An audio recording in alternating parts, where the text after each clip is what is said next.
కళ్ళ నిండా కుళ్ళుతో నిన్ను చూసే వాళ్ళకి నీ కష్టంతో పనిలేదు. మనసు నిండా ప్రేమతో నిన్ను చూసే వాళ్ళకి నీ లోపాలతో పనిలేదు. కడుపు నిండా ద్వేషంతో నిన్ను చూసే వాళ్ళకి నీ మంచితనంతో పనిలేదు. గుండె నిండా అభిమానంతో నిన్ను చూసే వాళ్ళకి నీ తప్పొప్పులతో పనిలేదు. రక్తం నిండా కోపంతో నిన్ను చూసే వాళ్ళకి నీ పశ్చాత్తాపంతో పనిలేదు. వీళ్లే కాదు, నీ చుట్టూ ఉన్న ఇంకో 100 మంది నిన్ను 100 రకాలుగా చూడొచ్చు. వాళ్ళందరూ వాళ్ళ లోపల ఉన్న ఎమోషన్తోనే నిన్ను చూస్తారు. నిన్ను నిన్నుగా చూడగలిగేది ఆ పైవాడి తర్వాత నువ్వు మాత్రమే.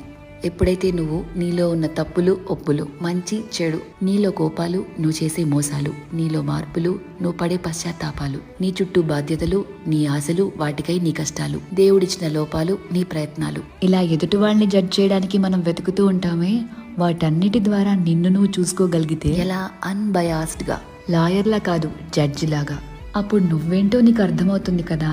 అదే సెల్ఫ్ అవేర్నెస్ అంటే. సెల్ఫ్ అవేర్నెస్ నీకు చాలా ప్రశాంతతనిస్తుంది. ర్యాండమ్గా ఎవరిని ఏమీ అనలేవు, ఎందుకంటే నీకు తెలుసు